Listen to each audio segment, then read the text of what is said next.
हम क्या सोचते हैं, ये बहुत बड़ी बात है। समाज में तो बहुत कुछ है जो कि हमें कहीं ना कहीं एक वैल्यू को बढ़ाता भी है और गिराता भी है, लेकिन ये आपके डिपेंड करता है कि आप क्या सोचते हो इस समय।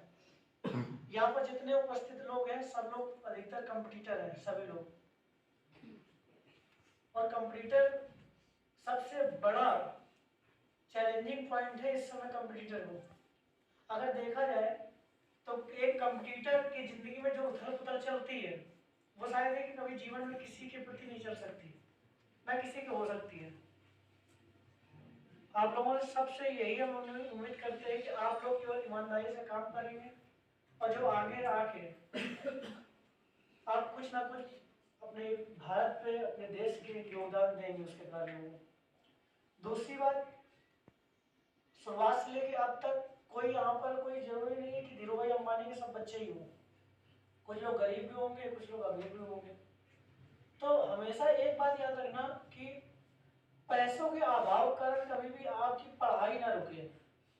मतलब ये ना सोचना आप कि कभी भी कि आपकी पढ़ाई रुक रही है या ऐसा कुछ है तो पैसा तवज्जो ना देना अपनी पढ़ाई पर। कहने का मतलब ये हो किसी भी तरीके से आप अपनी पढ़ाई जरूर पूरी करिए जब तक आपका मन है तब तक। मतलब ये नहीं कि जबरदस्ती आपको पढ़ाओ करे कि आप जब तक सक्सेस ना हो तब तक आप निरंतरता के साथ, मेहनत के साथ आगे बढ़ते हैं। ठीक है ना। एक तभी हमें एक कल शेर हमने थोड़ा सा लिखा था, उसको देख लेते हैं फिर बताते हैं। ये आप ही लोगों के लिए डेलिकेट है।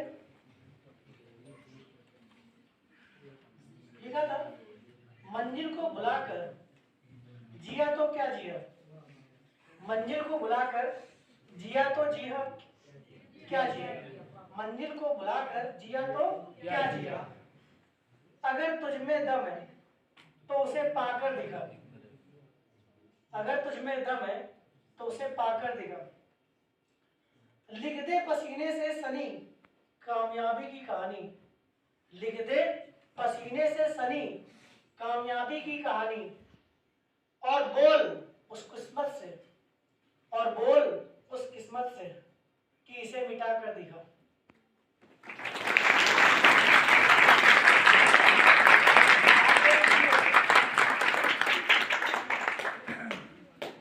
तो इससे कहीं ना कहीं आप ये थोड़ा सोच सकते हो कि कहीं ना कहीं आपके ऊपर ही डिपेंड करेगा। ठीक है ना। अगर ये लाइनें आपने सुनी होंगी, समझी होंगी, तो ये लाइनें बहुत कुछ कहती हैं। आपके नसीब पे, आपकी जिंदगी पे बहुत कुछ लिखेंगी आपके ऊपर अगर आप सोचेंगे थोड़ा सा। ठीक है। पहली उसने लाइन जो कही है, मंजिल को भुलाकर जिया तो क्या जिया, मतलब क्या कि अगर आप मंजिल को भुला कर ही जी रहे हो, आपने लक्ष्य एक रखा कि हम ऐसे ये बनेंगे और उसके बाद जो आप कार्य कर रहे हो उसको भूलकर आप दूसरे में मगन हो गए, तो फिर क्या मायने है उस लक्ष्य का, कोई मतलब नहीं है। ठीक है।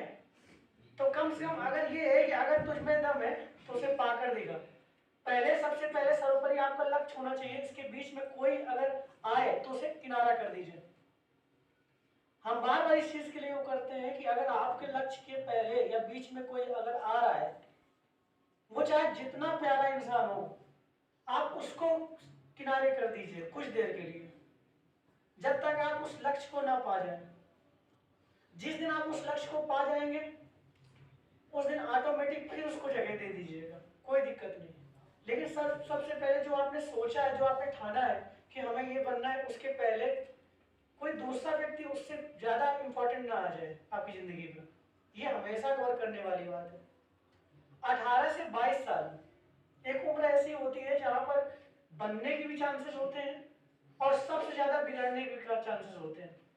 अगर हल्का सा फिसले तो ऐसी एक खाई है जिसमें आप चले गए तो उस पर दोबारा आप वापस नहीं आ पाओगे।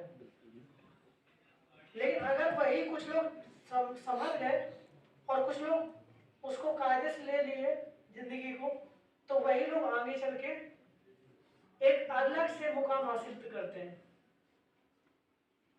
हम लोग सोचते हैं कि कोई आईएएस बन गया, कोई पीसीएस बन गया, किसी को जॉब लग गई, या ऐसा है।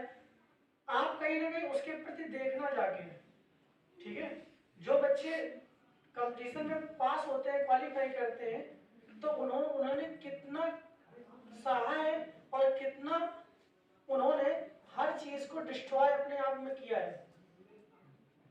आप सोचिए, देखिए जिंदगी से अगर इतना पाना है ना, थोड़ा सा इतना, तो इतने खोने की हिम्मत रखना, तब तो कहीं ना कहीं इतना पा पाओगे। अगर तुम सोचे कि हमें इतना पाने और इतना खोया जाए, तो कभी नहीं। ये सिचुएशन ऐसी है कि जहां पर आपको कहीं ना कहीं आप परिश्रम करना ही पड़ेगा। अगर सोचो आप कि सफलता का कोई शॉर्टकट है, तो आपसे हम बताएं, बिल्कुल 101% हम बता रहे हैं, इस चीज को दिमाग में रखना और लिख के रख लेना कि सफलता का कोई शॉर्टकट नहीं है बेटा। हमेशा सफलता तभी मिलेगी जब एड़ी घिस जाएंगी आपकी। एक बात और, जिंदगी में जीत के लिए नहीं आगे बढ़ना, सफल होने के लिए आगे बढ़ना। क्या आपने कहा? जीत के लिए आगे नहीं बढ़ना, सफल होने के लिए आगे बढ़ना। हमेशा तुम्हारा एम ये ना रहे कि हम इससे जीत जाएं। पता लगे तुम साइकिल से चल रहे हो, बगल वाला आपका मोटरसाइकिल ले आए, तो आप सोचे कि अब हम अगली बार कार लेके दिखाएंगे, हम इससे जीत जाएंगे। समझदार है? अगर आप जीतने पर डिपेंड कर देंगे अपनी जिंदगी को ना, तो फिर कहीं ना कहीं आप अपनी वैल्यू को कहीं ना कहीं आप गिरा दोगे लोगों के प्रति। और एक किसी ने कहा है कि प्रेम व्यवहार सबसे बना के चलिए, क्योंकि जब अंतिम समय आता है तो वही चार कंधे हमें जरूरत पड़ती है। हम अकेले उठ के नहीं चिता में चले जाते। समझ आ रहा है? तो कहने का हमारे मतलब है कि आप जीतना कम और आप सफल होने के लिए वैल्यू करना, कि आप सफल हो जाएं। अरे समझ में, सफलता में आपका कोई भी प्रतिद्वंदी नहीं होगा। जिस समय होता नहीं पल्सर, एक ऐसा तारा जो एक अलग से चमकता है। सूरज की कौन बराबरी करता है? सोचिए, कोई बराबरी कर पाएगा? बताओ हमें। सूरज ने कभी ये नहीं स्प्रो किया होगा कि नहीं यार हम इसको हराएं, और ना किसी की हिम्मत अब होगी कि सूरज को हम हरा दें। बताओ, हम लोग छोटी छोटी चीजों में लड़ते हैं। हम लोग जरा सा आगे क्या बढ़े, हम लोग पीछे वालों को ऐसा सोचते हैं कि भाई ये बेकार टाइप के व्यक्ति हो गए। आपसे बताएं, ये समय है, कब पलटता है पता नहीं। आप एक वैल्यू के तरीके आप आगे बढ़िए। आप दूसरों के कंपेयर ना करिए कि उनके पास ऐसा है तो मेरे पास ऐसा क्यों नहीं है। अगर आप कंपेयर में लग गए तो आप जीवन में हमेशा क्या करोगे? क्या होगा? निराशा का ही सामना करना पड़ेगा आपको। अगर आपने कंपेयर किया तो अपने आप को, आप चाहे जिस तरीके हो, काले हो, मोटे हो, लंगड़े हो, अपाहिज हो, कैसे भी हो, आप हो ना, आप में अपने अंदर जज्बा होना चाहिए कि हाँ हम जैसे हैं हम ठीक हैं। अगर एपीजे अब्दुल कलाम जी ने कभी ये सोचा होता तो आज उनकी कोई पूजा नहीं करता होता, आज उनको भारत देश नहीं मानता होता, आज रामेश्वरम में उनके मंदिर नहीं बने होते। बताइए, एक मुस्लिम होके उनके मंदिर के ऊपर उनकी फोटो लगी है। सोचिए, बहुत बड़ी बात होती है बेटा। एपीजे अब्दुल कलाम को कौन गलत करता है? बताओ। जितना मुस्लिम नहीं पूछता उनको, उतना हिंदू पूछता है। क्यों? क्या उनके कलर के कारण? बोलो। वो भी ग्रुप थे, वो भी लगता था उनको कि यार हमें सही, लेकिन अगर उन्होंने ये चीज आगे लाई होती तो क्या कुछ कर पाते? लेकिन उन्होंने किसमें डिपेंड किए? वो किसको आगे लाए? अपने कार्य को, अपनी क्षमता को, अपनी वैल्यू को, कि हम जैसे हैं ठीक है। मेरी बात समझ रहे हैं? तो हमारे कहने का मतलब ये है कि अभी आप लोग के पास खूब समय है बेटा। किसी से हेट करके, दुश्मनी करके, या हल्के से उस पर किसी से गलत बोलकर आप आगे नहीं बढ़ पाएंगे। 101% बता रहा हूं। आपसे हो जाए, कोई गलत कह दे, चलिए ठीक है, हम फिर से इस बात को करते हैं कि आज उसका दिन था, उसने कह दिया, लेकिन आपसे हम एक बात बताएं, आप उस टाइम चुपचाप रहिए और अपने कार्य पर ध्यान दीजिए। जिस दिन आप आगे बढ़ गए ना, उस समय वो खुद आपके पास चल के खुद आ जाएगा।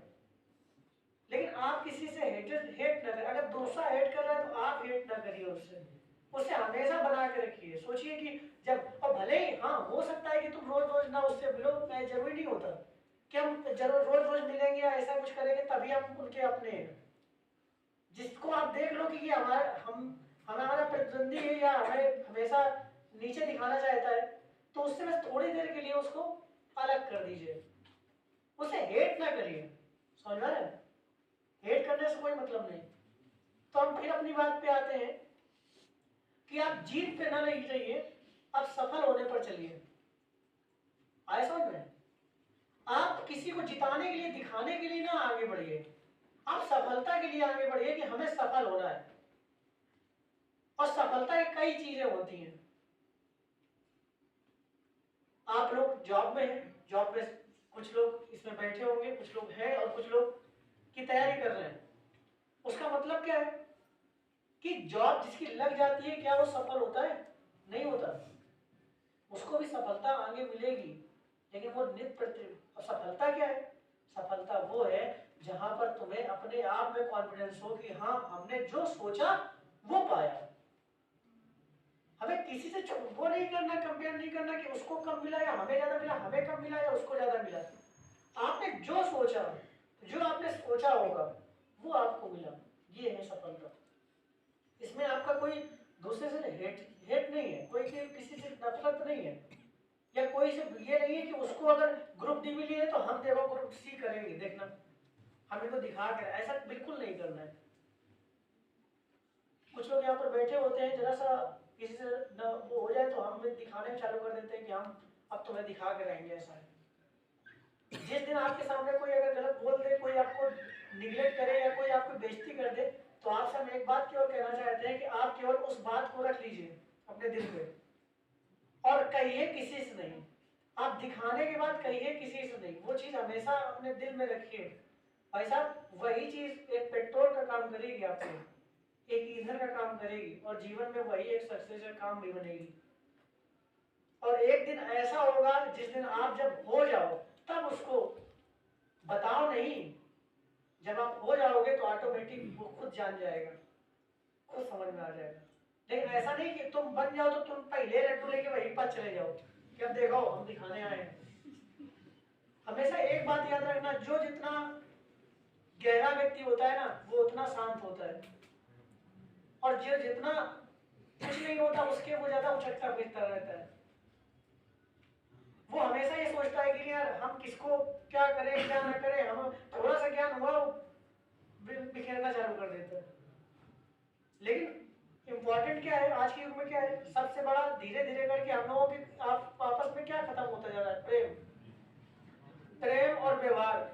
घर में ही है, हम लोग स्टेटस तो बहुत लंबे लंबे लगा देते हैं, लेकिन हम लोग अपनी मम्मी और पापा को कितना टाइम देते हैं और कितना रिस्पेक्ट करते हैं वो हम खुद जानते होंगे। तो मोबाइल के लिए टाइम दीजिए, सम्मान कीजिए मोबाइल से, कोई दिक्कत, लेकिन उतना सम्मान आप सच बात पर भी दीजिए, असल जिंदगी में दीजिए, ताकि वो भी आपके लिए कुछ अच्छा सोच सके। ठीक है? समझ में आ रहा है कि नहीं आ रहा है? तो कहीं ना कहीं थोड़ा थोड़ा सा हमारे रिकॉर्डिंग जो हुई है, अब इसमें से ये लोग बताओ, हमें तो बहुत कुछ बोलना है, ऐसे बोलते रहेंगे हम, ज्यादातर हो जाएगा।